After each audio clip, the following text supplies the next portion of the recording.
नाज़रीन गिरामी अस्सलामु अलैकुम वरहमतुल्लाहि वबरकातुहू। सीधी बात के ताज़ा तरीन प्राइम टाइम में आप लोगों का इस्तकबाल है। नाज़रीन गिरामी, मैं अंसार अज़ीज़ नदवी इस वक्त आप लोगों के सामने कुछ अहम तरीन ख़बरें, कुछ वायरल वीडियोस और कुछ तनक़ीदी तज़्ज़िये लेकर के हाज़िर हुआ हूँ। नाज़रीन गिरामी, तमहीदी तफसीलात में जाने से पहले आप लोगों से जो हमेशा से दरख्वास्त होती है उस पर तवज्जो करने की अपील करूँगा।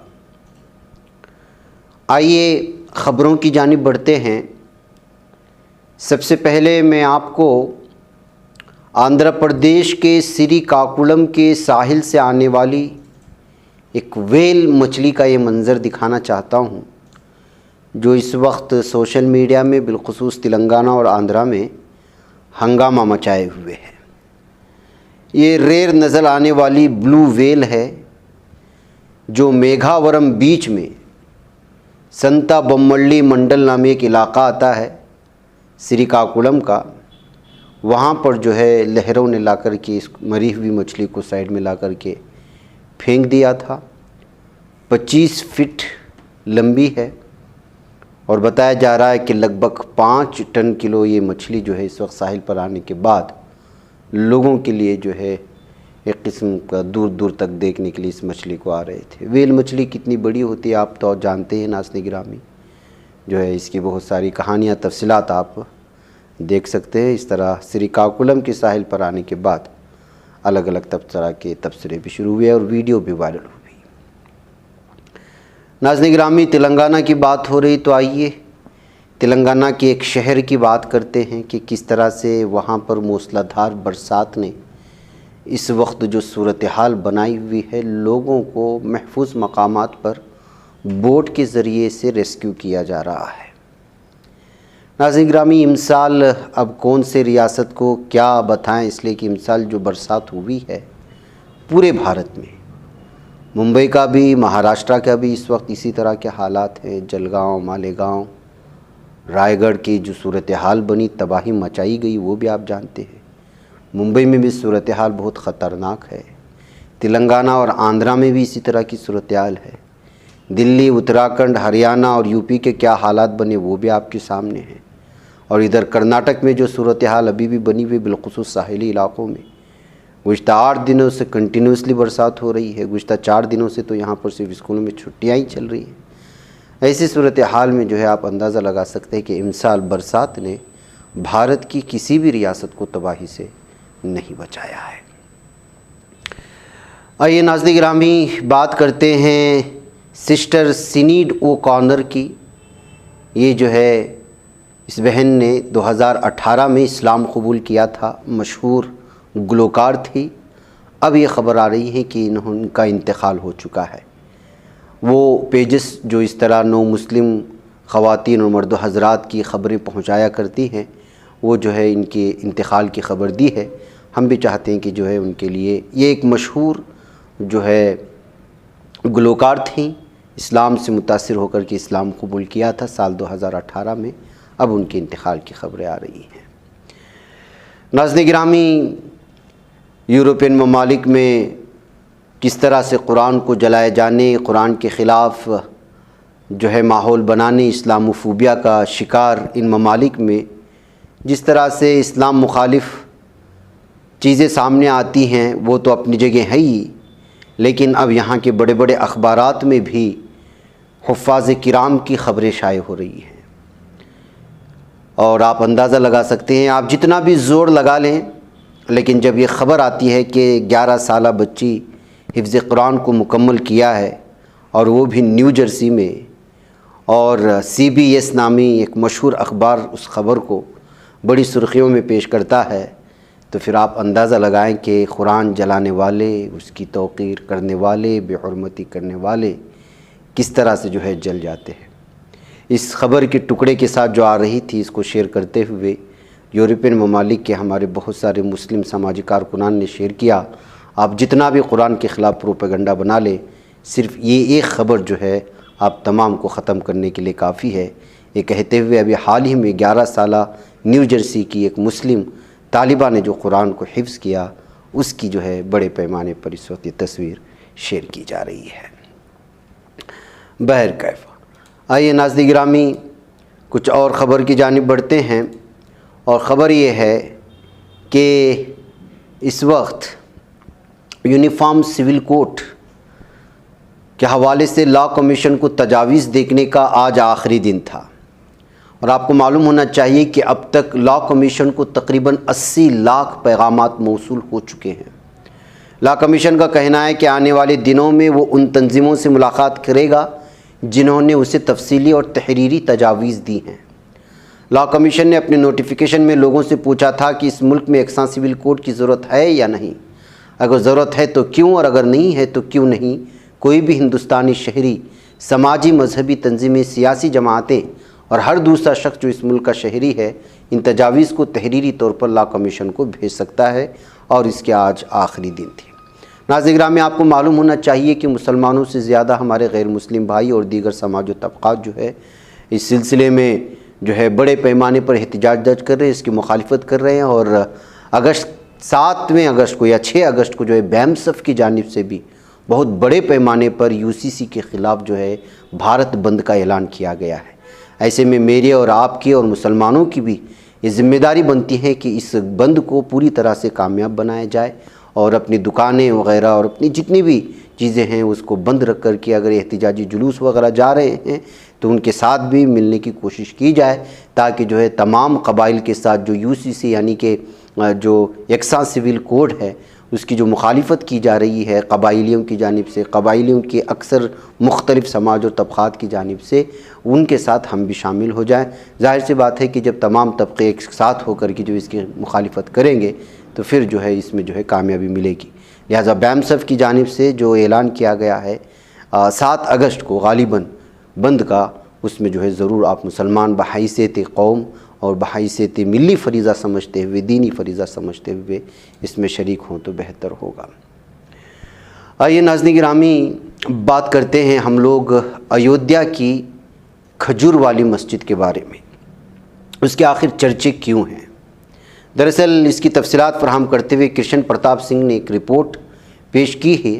मैं वो आपके सामने रखना चाहता हूँ कि अयोध्या के इस हिस्से में, जिसको पहले फैज़ाबाद कहा जाता था, गदड़ी बाज़ार चौराहे पर वाक़े 18वीं सदी की शिया बरादरी की तारीख़ी खजूर वाली मस्जिद की इंतज़ामिया की जानिब से ज़ेर तामीर राम पथ के दायरे में आने की वजह से उसके एक मीनार को मुनहदिम करने के लिए उत्तर प्रदेश के महकमे तामीरात आम्मा की तरफ से जारी किए गए नोटिस को हाई कोर्ट में चैलेंज दिए जाने के कई माह बाद ये मस्जिद अब मौजूए बहस बन गई है।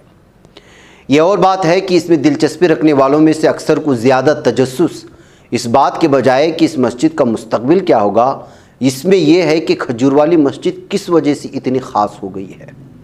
ये सवाल इसलिए भी जवाब तलब है कि रामपथ की तामीर के सिलसिले में 30 मंदिरों, 9 मस्जिदों और 6 दीगर मजहबी मकामात समेत 2000 से ज़ायद तामीराती कुल्ली या जुज़वी तौर पर मुनहदिम किए जाने की जद में आ चुके हैं, लेकिन सिर्फ इस मस्जिद का तनाज़ा हाई कोर्ट तक पहुंचा। अयोध्या के additional district magistrate Amit Singh के मुताबिक रामपथ की तामीर शुरू होने से पहले कराए गए सर्वे के मुताबिक 12.94 किलोमीटर लंबी और गंजान आबादी से गुजरने वाले रामपथ की जद में कुल 2200 तामीरात आ रहे थे। इनमें 30 मंदिर थे, 9 मसाजिद थे और 6 दीगर मजहबी मकामात शामिल थे। जब सड़क की तामीर शुरू करनी थी तो इन तामीरात के मालिकान और इंतज़ामिया से गुज़िश्ता साल नवंबर से इस साल अप्रैल तक बातचीत हुई और मुआवजा देकर उनके मामला तय कर लिए गए।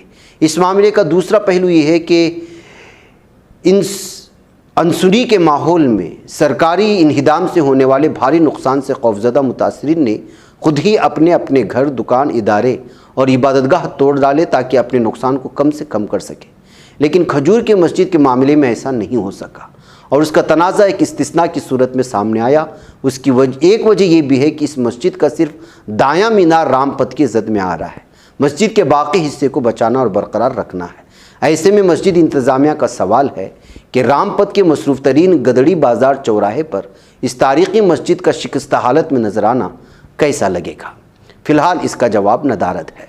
इत्तेफाक से ये कोई इकलौती खजूर वाली मस्जिद नहीं है वाकिफ़कार बताते हैं कि मसाजिद को खजूरवाली मसाजिद के नाम से मंसूब करने की रिवायत पुरानी है और ये न सिर्फ अयोध्या से मुरादाबाद, दिल्ली और उज्जैन वगैरह तक बल्कि पाकिस्तान के कई शहरों तक फैली हुई है।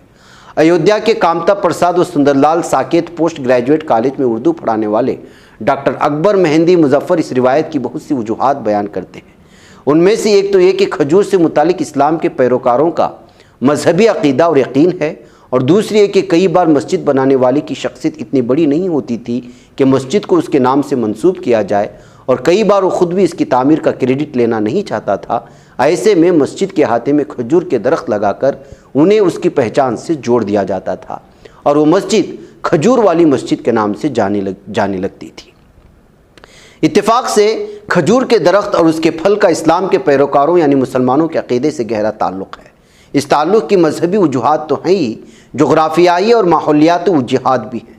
सबसे बड़ी वजह यह है कि सऊदी अरब, ईरान और मिस्र वगैरह जैसे ममालिक में खजूर की वाफर पैदावार होती रही है। मुसलमानों का मानना है कि बेतहाशा पैदावार अल्लाह ताला की तरफ से एक एहसान है और साथ ही ये रहमत है कि उसने अपने बंदों के खाने के लिए खजूर जैसा सेहत बख्श फल पैदा किया। कुरान मजीद में तो खजूर की अहमियत और इफादत बताई गई। पैगम्बर मोहम्मद मुस्तफ़ा सल्लल्लाहु अलैहि वसल्लम अपनी तालीमात और खुतबात में भी इसके इस्तेमाल पर ज़ोर देते रहे हैं। डॉक्टर मुजफ्फर के मुताबिक खजूर, जिसे अरबी में नखल कहते हैं, पैगम्बर इस्लाम का पसंदीदा फल था सल्लल्लाहु अलैहि वसल्लम, और आप उसी से इफ्तार करते थे। बाद में खजूर को सुन्नत समझा जाने लगा और रोज़ेदारों के अक़ीदे का हिस्सा बन गया। BBC हिंदी की एक रिपोर्ट में कहा गया है कि जब आप सल्लल्लाहु अलैहि वसल्लम मक्के से पैदल चलकर मदीना पहुँचे तो रिवायत के मुताबिक बहुत से लोग उनके इस्तकबाल के लिए खजूर की टहनियाँ लिए खड़े थे। वहाँ इसे मुबारक मौक़ों पर खजूर के पत्ते लेकर जुलूस निकालने का रिवाज था। बहरकैफ नाज़रीन गिरामी, खजूर वाली मस्जिद का नाम जैसे ही सामने आता है तो ये मीनारा कम और खजूर वाली नाम वो ज़्यादा अखबारात में शाये होने लगी और मस्जिद के नाम को लेकर के मुख्तलिफ़ किस्म के तबसरे सामने आने लगे, तो उस पर अलग अलग तरह की ये सारी चीज़ें सामने आने लगी।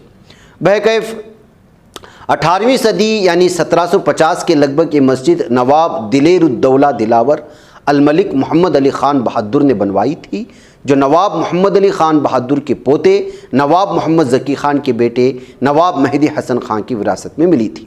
नवाब मेहदी हसन ख़ान की ज़िंदगी में इस मस्जिद में आम मुसलमान नमाज़ पढ़ने लगे तो ये मस्जिद नवाब मेहदी हसन ख़ान के नाम से जाने लगी। लेकिन चौक घंटाघर में नवाब शुजाउद्दौला के दारोगा दीवान खाना नवाब हसन रज़ा ख़ान की मस्जिद वाक़ होने और दोनों की एक जैसे नामों से पैदा होने वाली गलत फहमी को दूर करने के लिए नवाब मेहदी हसन ख़ान की मस्जिद को खजूर वाली मस्जिद कहा जाने लगा और ये मस्जिद इसी नाम से मशहूर हो गई। और आज मीनारे की वजह से जो मस्जिद सुर्खियों में आई वो बाद में वो अपने नाम की वजह से सुर्खियों में आई कि भाई ये खजूर वाली मस्जिद का मतलब क्या होता है। इस वक्त मस्जिद के अहाते में खजूर के बड़े बड़े दरख्त हुआ करते थे जिनकी जड़ों की भी अब सिर्फ बाक़ियात रह गई हैं। इस मस्जिद का इंतज़ाम और control Shia central board of Waqf Uttar Pradesh करता है। गुज़िश्ता दिनों इस मस्जिद के दाएं जानिब के एक मीनार 3 मीटर हिस्से को रामपत के दायरे में आने की वजह से रियासत के महकमे तामीरात आमा से उसे मुनहदिम करने का नोटिस जो मौसूल हुआ, फिर देखते ही देखते खबर सुर्खी बन गई। तो मस्जिद इंतज़ामिया इसके ख़िलाफ़ हाईकोर्ट से रुजू किया।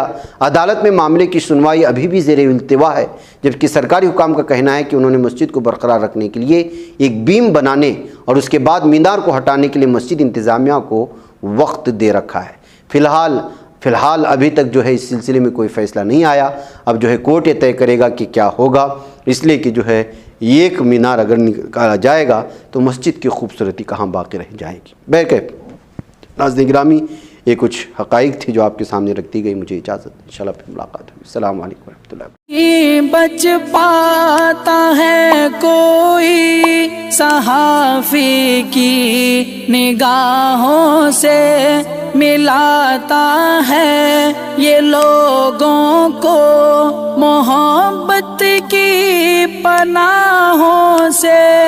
करम और दर्द मंदी का है एक संसार सीधी बात।